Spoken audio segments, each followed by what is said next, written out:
Good afternoon, everybody. Thank you so much for being here. Sorry if I look a little bit weird today. I have pinched nerves. It's a little bit Quasimodo right now. But thank you so much for being here today. We're very thrilled to have two amazing speakers.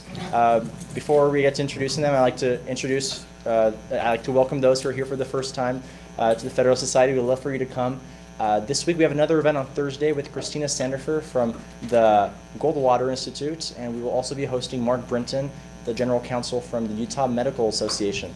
Next week we'll be hosting Judge Griffith from the DC Circuit, as well as Amanda Tyler from University of California, Berkeley Law School. They'll be talking about habeas corpus during wartime, and this Thursday event is going to be we will be talking about the right to try and how terminally ill patients can try non-FDA approved drugs. Well, thank you so much for being here, and I'll turn time over to Allie. Thank you.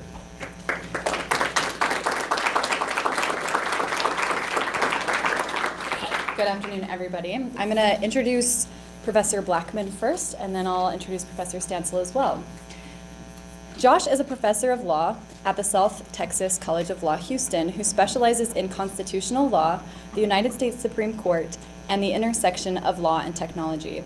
Josh is the author of the critically acclaimed, unprecedented, The Constitutional Challenge to Obamacare. Josh was selected by Forbes magazine for the 30 Under 30 in Law and Policy. Josh has testified before the House Judiciary Committee on the constitutionality of executive action on immigration. He is an adjunct scholar at the Cato Institute. Josh is the founder and president of the Harlan Institute, the founder of Fantasy SCOTUS, the internet's premier Supreme Court fantasy league. You should all play.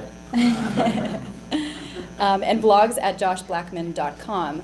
Josh leads the cutting edge of legal analytics as director of judicial research at LexPredict. Josh is the author of over 24 law review articles, and his commentary has appeared in the New York Times, Wall Street Journal, Washington Post, USA Today, LA Times, and other national publications. Josh clerked for the Honorable Danny J. Boggs on the U.S. Court of Appeals for the Sixth Circuit and for the Honorable Kim R. Gibson on the U.S. District Court for the Western District of Pennsylvania. Josh is a graduate of the George Mason University School of Law. Now, Professor Paul Stansel joined the BYU Law School faculty in fall of 2014. They know you? Well, I'll skip to the end. It's less then. impressive, and so. Hey. Well, for those of you that don't know, before entering teaching, Professor Stansel practiced antitrust and intellectual property law as a shareholder of Godfrey & Kahn in Milwaukee, and as an associate at Baker Botts in Houston and Crenshaw, Dupree and Milam in Lubbock, Texas, and he did that for 10 years, and he earned his JD Order of the Coif from the University of Virginia School of Law. So please welcome both of our speakers, and we'll hear from Blackman first. Thank you. Thank you so much. The topic today is the legal resistance, but I want to talk about birthright citizenship for a minute. I promise I will work this. One of the joys of being a law professor, at least in this time of the world, is that every day you wake up and there's a new constitutional issue to think about. It just seems that way. So today it's birthright citizenship, but this will actually play into my talk. So the constitutional issue, right? The 14th Amendment begins, Section 1. All persons born or naturalized in the United States and subject to the jurisdiction thereof are citizens of the United States and of the states wherein they reside. Okay? Why is this provision in the Constitution? The simple answer is to reverse Dred Scott. Right? The basic issue in Dred Scott was whether a person of African descent could ever be a citizen. Even if granted state citizenship, could they be a citizen of the United States? And in the infamous opinion of Dred Scott, Justice Taney wrote that no, they can never be citizens, even if their state grants them citizenship. In one fell swoop, Section 1 of the 14th Amendment reverses Dred Scott and says, no, if you were born here, you are subject to our jurisdiction, then you are a citizen. But why is this important, right? We didn't start off with the 14th Amendment. In the years beforehand, we had the 13th Amendment. And the 13th Amendment said involuntary servitude and slavery, no more, right? That provision eradicated slavery, but it did do more than that. In 1866, Congress enacted the Civil Rights Act of 1866. This provision sought to grant citizenship to all persons. It sought to make the slaves, the former slaves, citizens, right? Now, we know that President Johnson vetoed the Civil Rights Act of 1866. He said it was unconstitutional. Maybe he was right, I don't know. But then Congress ratified the 14th Amendment in large measure to constitutionalize the Civil Rights Act of 66. So this notion of citizenship is a very important aspect of our history. Now, what does this phrase mean, subject to the jurisdiction thereof? I want to go back to the Civil Rights Act of 1866. And that statute gave citizenship to people born in the United States who were not subject to any foreign power. Not subject to any foreign power. That phrase is broader than subject to the jurisdiction. With the 14th Amendment, they actually shrank the limitation. As long as you're subject to our jurisdiction, you are a citizen. Now, what does that phrase mean? Most scholars, not all, but most scholars agree that that means you're subject to our laws. That is, if you come here on a tourist visa and you run a stop sign, guess what? You're getting a ticket, right? If you come here and you engage in mail fraud, guess what? You're getting a federal indictment. The idea of subject to the jurisdiction, in my opinion, and there's a debate on this, I think means people are subject to our laws. So if you come to this country and you're subject to our laws, then you're subject to this jurisdiction, and you get birthright citizenship. Now, what's the other argument? And I always try and be fair. I give both sides. The other argument is this means loyalty, allegiance. And if your parents have allegiance to a foreign nation, then you're not subject to our jurisdiction. I think that's a hard argument to make, and we have some precedent going the other way. So one case is Wong Kim Ark. And this was involving a person of Chinese descent who was born in the United States. And the court held that he was given birthright citizenship. Now, there's a wrinkle which some people raise in that Wong Kim Ark's parents were here lawfully, and the argument is if your parents aren't here lawfully, then you're not subject to a jurisdiction. That's a question the courts have not ruled on, but one I think is pretty conclusively resolved by history. There are debates in the framing of the 14th Amendment which say, wait a minute, do we really want people coming here and being citizens by accident of their birth? And people said, yeah, that's fine. So I think that issue is more or less resolved. Then why am I talking about this in a discussion on the legal resistance? Because President Trump is quite unique, unprecedented, you might say, with an S, not a C.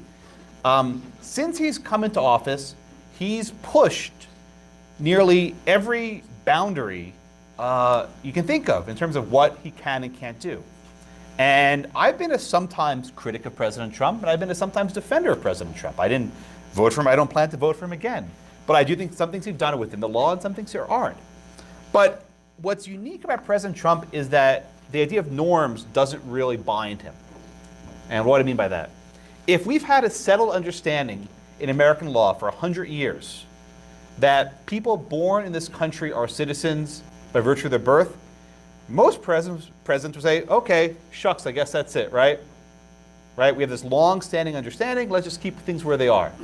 But that doesn't faze President Trump. He says, they're telling me we can do this. Who's they? I don't know. Presumably it's lawyers, but I couldn't tell you, right? But they're telling me we can do this. Why is it significant? Because when the president takes an oath, and he took that oath, he gets power that's unique, that no one else in this republic has. He has the power to protect and defend the Constitution.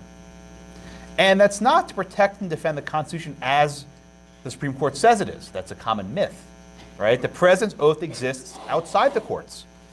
Every day the president makes decisions on whether he can or can't do something. The same way if you're a police officer and you say, I want to pull that guy over, you don't ask a court first. You say, you know what? Based on my understanding of the Fourth Amendment, I can make this traffic stop, right?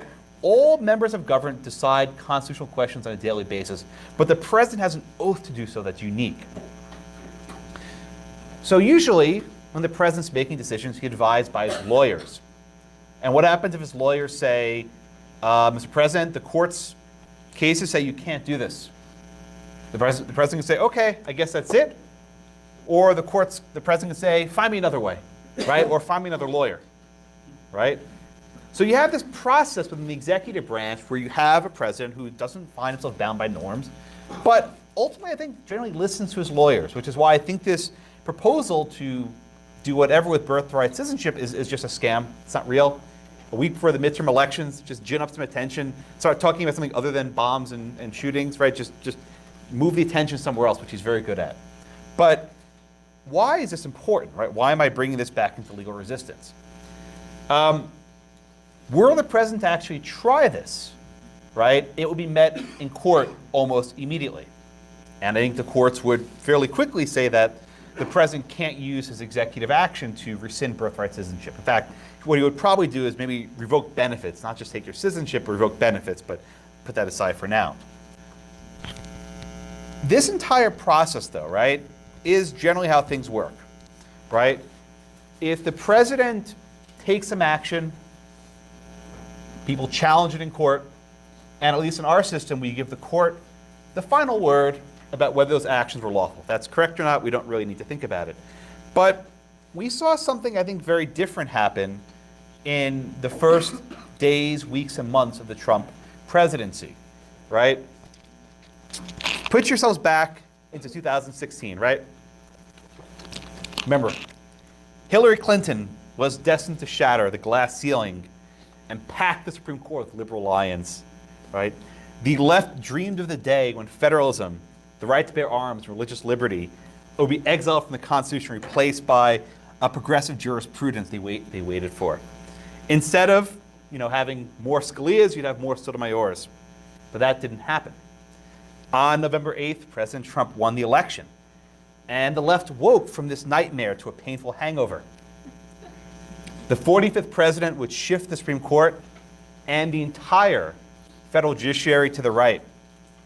No Garland, Gorsuch. No Kennedy, Kavanaugh. So rather than advancing a liberal vision of the Constitution, now they're moving towards more of an originalist understanding of the Constitution. Okay, why is this important? Progressive groups realized that they lost, but they needed a strategy. And they adopted, as we do today, hashtags as a strategy. And the hashtag became hashtag resist. And a number of these groups put aside their little rivalries to come together on a strategy that became known as legal resistance. Now, I didn't make this name up. They gave this name to themselves. And there's nothing wrong with groups that lose elections by using the courts. Republicans did this for the last 8 years. During the end of the Obama administration, you had Republican attorneys general challenging almost every aspect of what President Obama did. But what we saw in the early weeks, days, and months of the Trump presidency was something very different. And I think blame needs to be spread out through the entire process. Much of the discussion focuses on the travel ban. Now, we all know now in hindsight, the Supreme Court upheld the travel ban last June. But we have to keep in mind is that was the third iteration of the policy called Travel Ban 3.0. The first executive order was released on January 27th, basically a week after the inauguration. It was a disaster. It was an absolute disaster. It was basically drafted in the back of a cocktail napkin. I'm only slightly exaggerating. The idea was effective immediately, with no advance warning. Aliens from 7 nations, Iran, Iraq, Libya, Somalia, Sudan, Syria, and Yemen, will be denied entry immediately to the United States. So imagine you were on a plane, right, crossing the ocean, and the order was signed. When you got on the plane, you were legal to come in, and when you got off the plane, now you're barred entry. Disaster. The order was also somewhat ambiguous, and they started blocking green card holders, right, lawful permanent residents from entering. These people have a statutory right to enter the United States. Courts swept into action, right? Almost immediately, lawyers filed suit, what are called habeas corpus writs, to get people out of captivity. And those suits, I think, were fine. But soon enough, you had the Washington Attorney General bring a lawsuit seeking a nationwide injunction barring this lawsuit from going into effect. I'm sorry, barring the order from being in effect. This judge, the judge in Seattle, James Robart, issued a temporary restraining order, basically a global injunction, not nationwide, a global injunction worldwide, after 1 hour of oral argument, saying that the president's executive order must stop. You can read the judge's opinion. There's about 3 or 4 sentences of actual analysis, mostly boilerplate, and there's not really any grappling with the fact that a judge entered an order blocking this blocking this executive order. Okay? Now, why did this make me so upset when this happened? Now, again, I think the policy was very stupid. This is not going to keep us safer. It has no good sense behind it. But there's a statute. And the statute says the president can deny entry. The district court didn't even cite the statute, didn't even mention it. It wasn't relevant to him. You have precedent with past executives using this, not in the way Trump did, but past presidents have used the statute in broad fashions. The court didn't grapple with that either. If you want to enjoin an executive policy globally, you need to do more than what this court did, right? At that point, people who were locked in the airports had already gotten out. They were no longer in captivity, which I think is a good thing. But this policy had the effect of saying that people can't enter for some period of time. He could have waited a day or two, right, while this policy was in effect, to write an opinion that explains why the president lacked this power, but it wasn't. It was just stop. There's this notion we have all too often that judges wear, capes. But as Justice Gorsuch reminds us, judges wear robes. And we can't rely on judges to save us from an executive who had just been elected, against my better judgment, to do these sorts of things that he promised and has the power to do. But it gets worse from there, right? So the district court entered a temporary restraining order, TRO, and the government filed an appeal. Now, I'm sure as you learn in civil procedure, you generally can't appeal a TRO, right? You can only seek what's called mandamus, which is a very extraordinary writ. So the correct remedy for the Ninth Circuit would have been to say, you know what? We're going to dismiss this because it doesn't meet the standards for mandamus. But instead they said, look, we'll just treat this as if it's a normal appeal. And they actually went on and ruled on the due process clause, right? That President Trump's order violated the due process clause. No one ever talks about that. It was an insane argument, right? That you have a due process right to enter the country. That wasn't anywhere. But the court wrote an opinion, that was it. No one cared about it because the outcome's what mattered. So again, you have neutral rules of procedure which are just being ignored. And fairly early on, I wrote about this process, this sort of judicial resistance was what I called it, where the courts were simply not giving the president the sort of deference that he's due in these circumstances. Now, we know ultimately the Supreme Court upheld the travel ban by a 5-4 vote. And it's often said, well, but the first version of the order was a mess. The last version was more refined. They had, they had findings. They made it a little bit more sufficient. The legal argument's exactly the same, right? If Travel Ban 1.0 is unconstitutional, then Travel Ban 3.0 is unconstitutional. If animus infected the third version, it infected the first version. I don't buy the difference. I think it was all sink or swim on the same level. So then what do we make of the fact that these judges swept into action so quickly to halt and enjoin the president's order? And I think it was reasonable. And I do think these judges were acting in good faith, right? The courts have this institutional norm that they're trying to maintain the separation of powers and guard against what they see as a threat to it. What President Trump does better than perhaps any other president we've ever had is take advantage of the power given to him and push things to the limits. And this is why I led off with the discussion of birthright citizenship. Congress enacted a statute, a very broad statute, that gives the president the power to deny entry to aliens. I think that statute's a bad idea, right? I would like a statute saying the president can deny entry for 30 days, then goes to Congress for permission. I like that, like a war powers resolution, right? But Congress didn't do this. You can deny entry indefinitely. I think a statute might violate the non-delegation doctrine, give too much power. But we have the statute. Now let's talk about birthright citizenship, right? We have statutes that say certain benefits can be given to a citizen. And the statute doesn't define the word citizen. Is the phrase citizen ambiguous? Can the president use various canons, such as Chevron, for example, to interpret the phrase citizenship and define it more narrowly than its predecessors? right? The courts, again, have not ruled on the precise issue we have here. So the president can enact this sort of executive order, and then maybe in a year or so it gets struck down, but who cares? He got the political juice out of it. But the basis, right, and the reason why I think the criticism of Trump is somewhat misfounded is he's using the sort of authority that other presidents have had in the past in ways we just don't like.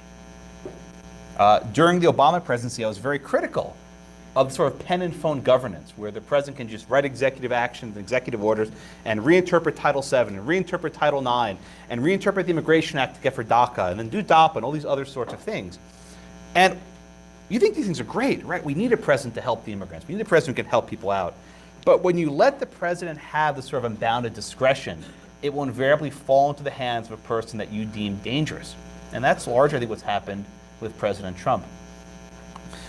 So the court leapt into action. Well, you know, we can't have the president having this much discretion, right? He can't have this much discretion. If the statute says he can deny entry to anyone he wants, it can't possibly mean that. And I think that was shot down by the Supreme Court very quickly.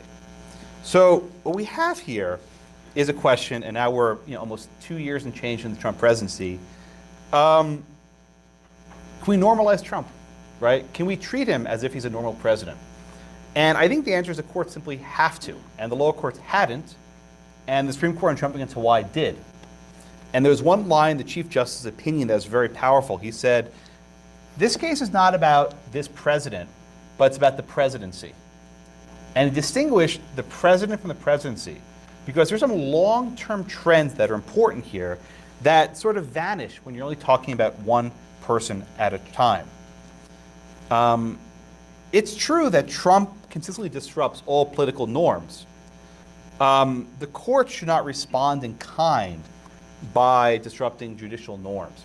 And my hope is that in the next 2 years, the lower courts will take a cue from the travel ban litigation, the travel ban case, and recognize that you have to give the president some modicum of deference. I think we'll see this in cases involving DAPA, or if the president wants, DACA, if the president wants to wind it down, he'll get that discretion. I think we might even see it in cases involving whatever entry ban he puts at the border for the caravan, right? We'll see some more litigation on this as well. But the president has a statutory authority. One president should not be declined from exercising it. I'll stop here. Like my good friend, I'll come back up later. Thank you all so much.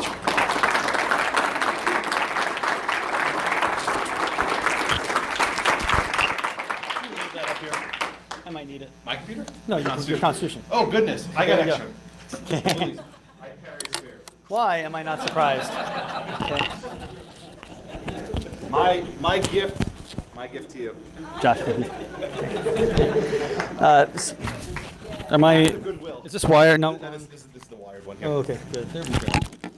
So those of you who have had me in the civil procedure or other classes probably understand that I'm not at all joking when I want this. I just typically say at least once in each class, I'm only vaguely aware that we have a constitution. That is not my area of focus. I'm sorry. And so I promise that this time I'll read the whole thing. Okay. A couple of other real quick caveats before I offer some remarks.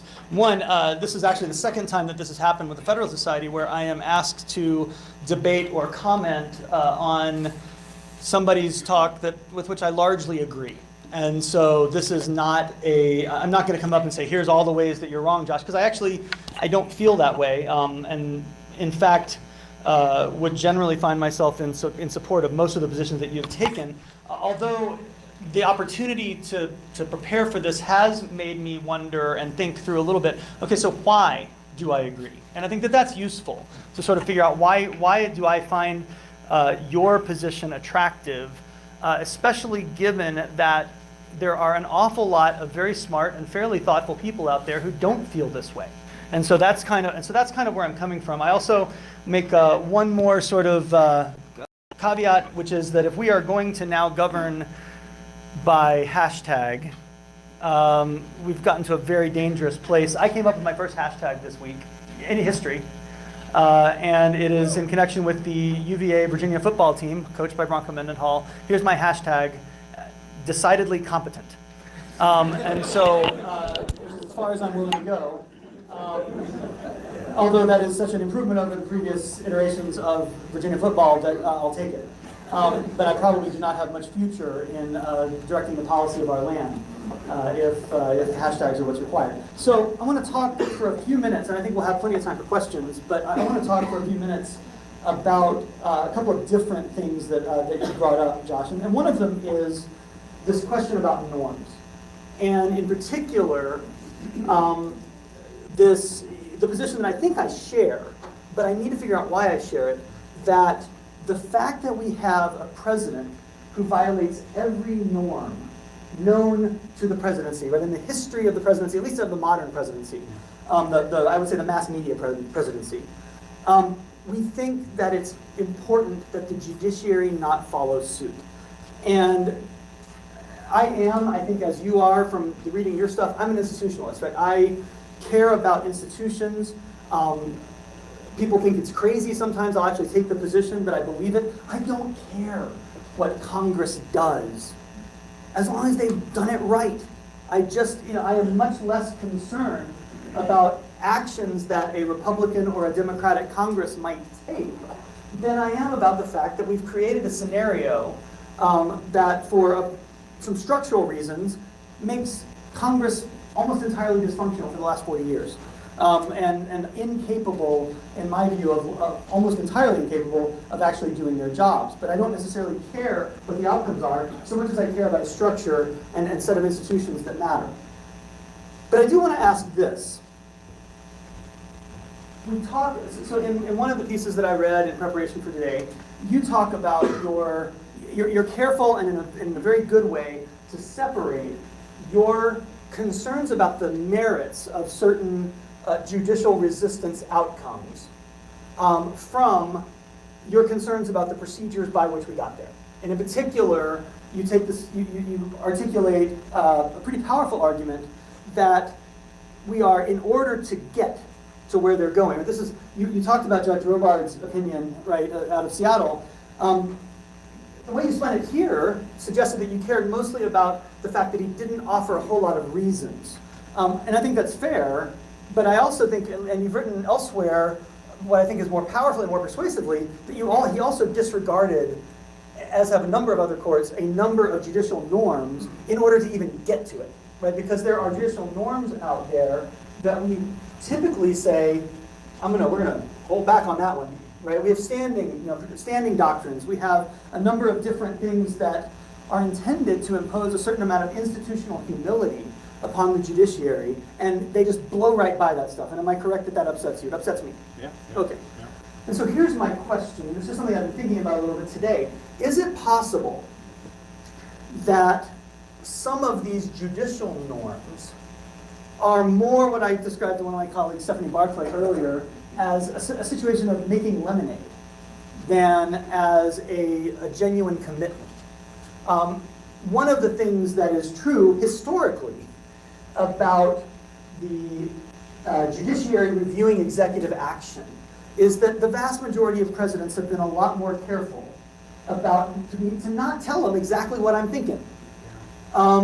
That courts have had to deal with an executive branch that whatever its true motivations are, that they know how to keep their mouths shut.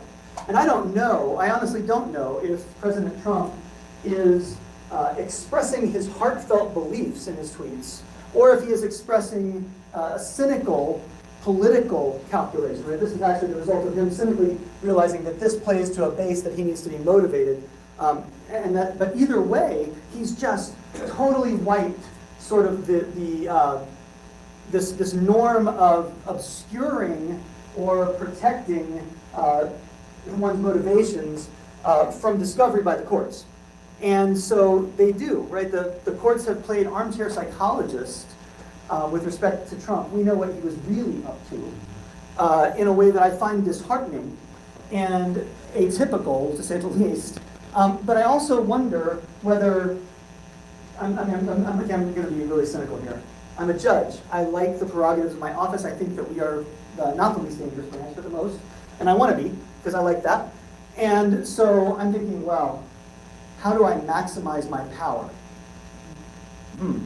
I cannot, with a typical president, go in and say, I know what you were really thinking.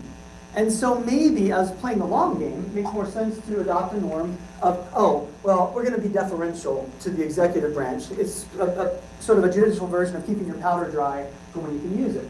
Now, on the flip side, now I've got someone who tells me what he's thinking, right? And I know what the travel ban's about because I've got his tweets, right? And his tweets tell me that he is a xenophobe and a racist, etc. And so one of the questions I have is, to what extent is the real story behind violation of norms a story of norms that coalesce for everyone's good and sort of this noble evolution of norms as a good way, as protective of the republic? And to what extent is it, or to what extent is it instead sort of a reaction by the judiciary that this is actually, that the norms that they have followed historically, deferential norms to the executive, actually preserve judicial power? Now, let me just, to back away from that for a second, I don't know that it matters. In terms of what and this is where I come down and I find that I agree with you largely. My view is that regardless of how we got them, how these norms developed, I kind of like them. In particular, I would like the president to stop tweeting. I mean, I really would. Because that's just, I think the technical term is deeply uncool, not decidedly competent. But I would also like the judiciary to do it, to sort of retreat to its historical observation of norms, in particular norms, certain types of deference norms, because I think it is probably, regardless of how we got it, it's a good thing, right? It protects the republic. A couple of other thoughts. Let me see here. I'm not going to birthright citizenship. I was really upset when I saw that on the news because I thought, oh, Josh is going to want to talk about that. He was right. And that's like, I don't want to talk about that because I don't know. It's another thing I know nothing about. But I do think, I want to talk for a minute about, and this is sort of the classic, you'll recognize this very quickly, Josh. This is the classical Professor Hijack, right? Where I say, well, let me talk about something I care about. But I can eventually, it's like the book reviews, right, in the Michigan Law Review. Let me tell you my ideas. Oh, and then, by the way, I looked at a couple of books and they suck. Here's one thing I'm worried about. I am worried about, from an institutional standpoint, the way that Congress doesn't do its job. And one of the things that I was talking to a colleague this morning, I've gotten very frustrated. My son, who's 16 and is very politically interested, asked me, he said, well, what has Mia Love accomplished? Exactly what she's supposed to have accomplished as someone who came in the 2010 wave. Nothing, because that doesn't do her any good whatsoever, right? We have a Congress that is, especially in the House of Representatives, something like this: get elected 5 times, do nothing, because doing something is very dangerous, especially when we talk about a 60% turnout rate in presidential election years, 40% turnout rate in midterm election years. It's all about motivation of the base, and making someone happy doesn't motivate nearly as much as making someone mad. And so she does nothing. If she can survive a couple more terms, all of a sudden she starts to get delightful committee assignments. And she becomes someone like my parents, who are the most rock-rib Republicans in the history of Republicanism, who nonetheless voted for Harry Bustamante, Democrat of San Antonio, for 20 years because he controlled the House Armed Services Committee. And he therefore controlled whether the Air Force bases that ran San Antonio's economy stayed open or closed. And so it becomes, so the political calculus is not one of what are they doing, so much as it is what can they do for me. And it's all about, perpetual reelection. And the worst thing to do if you want to be reelected is don't do anything. It's a horrible idea. So that's my concern, is that I wonder whether some of this dysfunction that I think you are absolutely right to point out, the dysfunction between the legislative and executive branches is in fact a function of larger dysfunction, that's a lot of functions, a lot of dysfunction within sort of the tripartite structure of our government. A couple of other little minor points. This is a question. It's actually sort of an empirical question, but I do wonder whether the confirmation of Brett Kavanaugh to the Supreme Court is going to radically change the calculus And I've written on this, and Professor Nielsen has pushed me hard to write on this. Look, you're here, dude, both of you. I'm not. Share the pain. But one of the things that I find fascinating is the extent to which the actions of lower courts, both the district courts, but in particular the courts of appeal, are motivated, at least potentially, at least partially, by their ability to insulate their decisions from review. And I'll be blunt, I think that they can do it. I think that they're very good at doing it in certain circumstances, and I think that there's evidence that they do it. And one of the things that I think we see now with Kavanaugh is that I think we have a swing justice, but I think the swing is totally different, right? I think that we have an institutionalist as our swing justice, right, and Chief Justice Roberts, and I think that that is likely to answer a lot of questions. I can see the Ninth Circuit, as they did in the travel ban cases early, being willing to roll the dice a little bit because they probably knew it was not going to be a cert-proof opinion, right? Just too darned important. But they thought they probably had a reasonable chance of getting an outcome that they liked, because Kennedy is a wild card. I'm not sure that that's true anymore on some bases, and it's going to be really interesting to see over the next several years how, I think it's inevitable that we will have a swing justice, but the dimension or the dynamic on which Roberts is likely to swing is quite a bit different, right? Kennedy swung on sort of these, I am really smart and I want to leave a really lasting impression, and I want to write big sweeping opinions about things in ways that are just going to truly horrify anyone who thinks precedent should be carefully generated. Roberts is almost exactly the opposite, and so it will be really interesting to see. I think the cases where we're going to see 5-4s more likely to be cases where there's a tension between political policy ends and protection of the institution. Now that said, I think Josh, you'd agree that the Supreme Court has been more institutionalist in its orientation, even some of the more liberal justices, than the lower courts have been. And I think that they understand, for a variety of reasons, either because they're trying to protect their own prerogatives if you're cynical, or because they really value the institution, that they need to be doing a better job of protecting the institutions than the circuit courts of appeal. Which then leads me to another question. This is even more cynical still. Do the courts of appeal and the lower courts continue to act this way if they know that, if they start to wonder whether they can rely upon the Supreme Court to be the protector of the institutional interest? And so I think back to, okay. So I think back to, I told one student this once, I think back to the invasion of Iraq in 2003. And I think back to different countries' stated opinions on whether it was a good idea or not. And I think that there were some countries out there who really thought it was stupid or bad. I think there were some countries, I think France comes to mind, that really didn't like the idea that business deals they had in Iraq were likely to be sort of undermined by a US invasion. But the ones that I found most interesting were those that I think felt free to condemn the US invasion because they knew it was going to happen anyway. And so why not?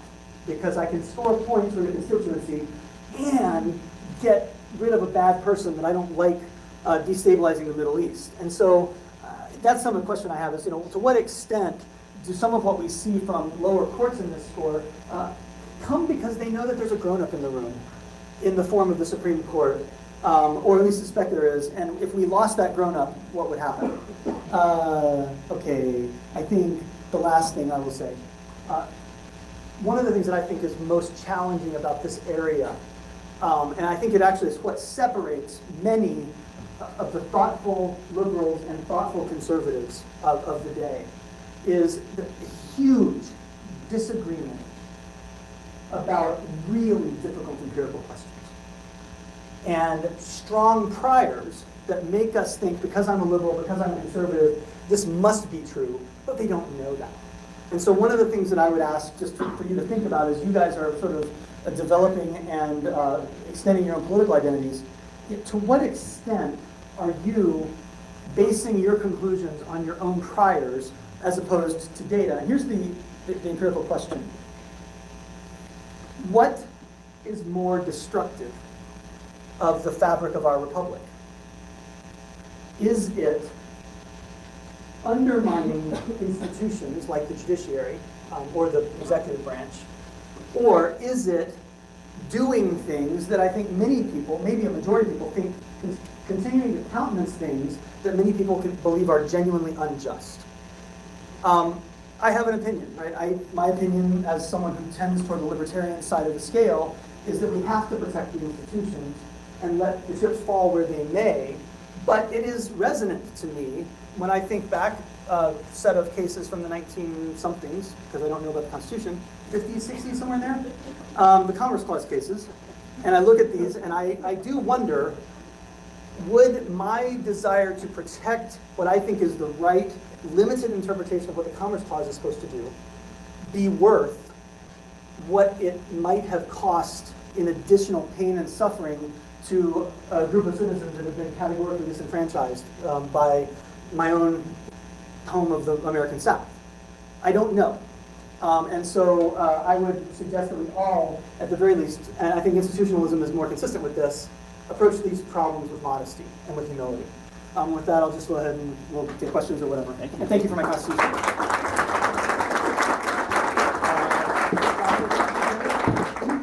One. Okay, well then, you asked a lot of very good questions, which I won't have time to answer any of them, but I'll end on a I think, an uplifting note. The travel ban is one of those policies where I think all 9, or maybe 8 justices thought it was a bad policy, right? I'll just exclude Justice Thomas for a minute. But I think all the justices agree that this is probably a bad idea. And Justice Roberts has some pretty harsh language, has some pretty harsh language about the policy in his opinion. But even though they thought it was a bad policy, they still found that it was lawful. As you make your way through law school, when you take different classes with Professor Nielsen, Professor Barclay, or anyone else, ask yourself, do I agree with this policy? If the answer is yes, and say, do I think it's legal? How often do you present yourself with a case where you think, you know what, that's a good policy, but it's illegal? And how often do you present yourself with a case as, wow, that's a terrible policy, but it's lawful. The president can do that. And unfortunately, I find myself in that spot all the time. For better or for worse, mostly for worse, I think President Trump's policy has been pretty terrible. Not all of them. Some things are good, but mostly not good. But he's relying on what I think are fairly well-established delegations of authority. Delegations I think are probably unconstitutional, but he's relying on them.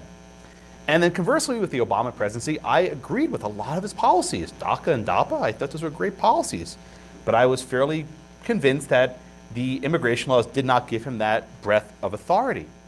So keep this in mind, right? Whenever you something, if your priors, right? If your conception of policy maps entirely with your vision of constitutional law, then your name is Anthony Kennedy. No, I'm sorry. Then you probably, sorry. Yeah, I agree with It you. makes me very happy that I don't have to care what Anthony Kennedy thinks anymore. It actually makes me very happy. It doesn't matter. He gives a speech, I didn't even read it. Right? It made no difference. It's just gone. Freeing, right? isn't it? It's liberating, really. Sure. This is the sweet mystery of life. What it's like to have beyond Kennedy. It just. All right, I'm going to stop here. All right.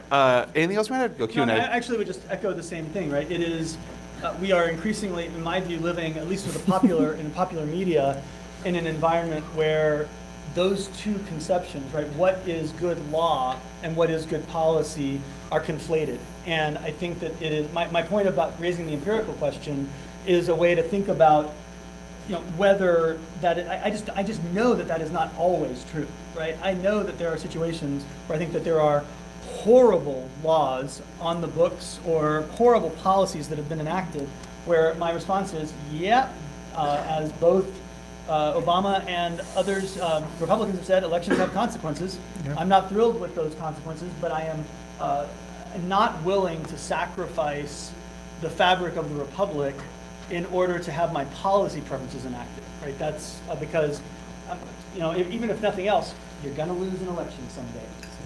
So we're not just going to burn it all down? No, I don't think we should. Burn it down, burn it to the ground. All right, let's take some questions. Thank you.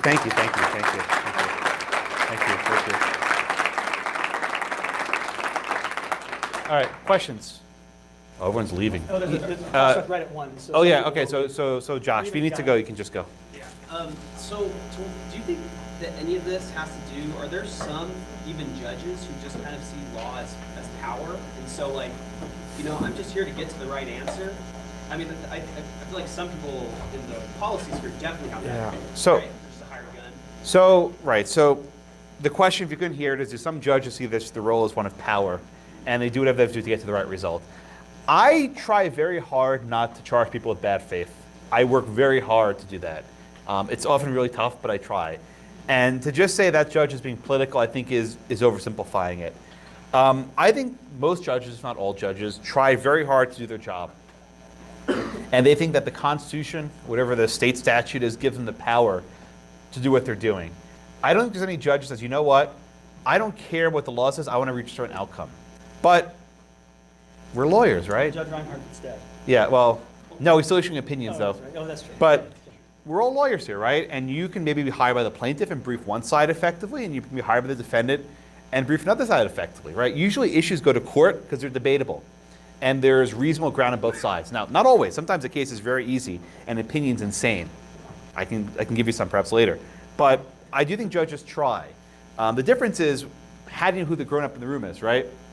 Is a grown-up in the room the court that says, no, Ninth Circuit, you can't do that? Or is it a grown-up saying, oh my God, Fifth Circuit, you can't do that, right? Which one's the grown-up? And that's going to be in large part based on elections, who gets to pack the court. So my response is similar. I have never yet met a judge, and I've met many at both the federal district and federal appeal court levels, who believed that their decisions were nakedly politically motivated. I'm sure that they may exist, or they may have existed in certain circumstances. I think but I think our collective capacity for self-delusion is pretty significant. Yeah. And so I do think people will sometimes, do I think that that's the functional effect sometimes? Yeah, but this is law, it's contested. There's almost always holes and ways to get kind of where you want to go. But I don't think it's as naked as, oh, goody, I'm a judge now, I'm going to impose the liberal conservative agenda, right? I think that's, there are constraints. And I think most of them are internal. Professor Barkley, want to add something? Although I have heard a speech by Judge Reinhardt. Well, I let him out. All right. Okay. But I thought what he said was interesting. He was talking to a different judge on the Ninth Circuit, and he said, that's really interesting that you ruled a way you disagreed because of standard of review. I would have found a way to get to the result that I wanted. Yes. Oh, And- Stephen Reinhardt. And I appeared before a judge in Milwaukee, Edelman, who just basically, his entire MO seemed to be, I'm going to find a way to make it difficult for the Seventh Circuit to overturn what I've decided to do here. Right? It does exist. Findings of fact. Yeah, exactly. All right, student questions, maybe, not professor questions. Oh, she's right. Yeah. Do you see any role of whataboutism in this debate? Because I feel like, it's hard to, at one point, want to be intellectually honest, but it's hard when those who had no problem with Obama and executive amnesty, and they don't, where were they for that? But now, Yeah. So it's a good, the question is whataboutism. Now, as a general rule, I find the most common argument you see is one of hypocrisy, right? If you ever turn on cable news or the radio, you see the host saying, well, you said this here and you said that there, right? That means you have to be wrong. Well, let me take a step back. Reasons why people change their minds. Maybe there's a new fact they learned. Maybe they learned something new. But maybe there are actually a legitimate distinction between action A and action B. So I try very hard not to label people with hypocrisy. I would rather attack the argument. Again, I'm on this weird side where I thought President Obama's actions on immigration were good policy but unconstitutional. And I think President Trump's policies are bad policy but constitutional. I'm in this weird middle region where I make no one happy. I piss off the liberals. I piss off no one likes me, right? So, but I would hesitate to whataboutism because it's a bottomless pit. It never ends. It keeps going down and down and down. Yeah, that'd be my response as well, is that even if there's a resonance to those arguments on the basis of hypocrisy, inconsistency, even if I go a little further than Josh and think at times, no, really, you're a hypocrite, it doesn't change for me. If anyone was in my PR lecture, I said, don't fight fire with fire. Yeah. Sometimes you just got to fight it with water. And the question then becomes, well, sometimes you have to just sort of say, we're just going to stop this, right? And it's a really hard position to take if you feel as though damage is being done But it's one that I think we have to have principled people saying. I'm exactly like Josh. Nobody likes me, right? Because I'm not going to be on a side. I got yelled at once by a federal judge because I made comments about a proposed rule change, and he actually said to me after I made the comments, "But wait a second, one of your comments is pro-plaintiff and one of your comments is pro-defendant." I'm like, yeah, that's because one of your proposals is really too favorable to defendants, and one is really too favorable to plaintiffs. So, but nobody likes that. You have to be that person who's willing to do that, I think, and just say, we're going to stop this. Okay, let's stop here. Thank you.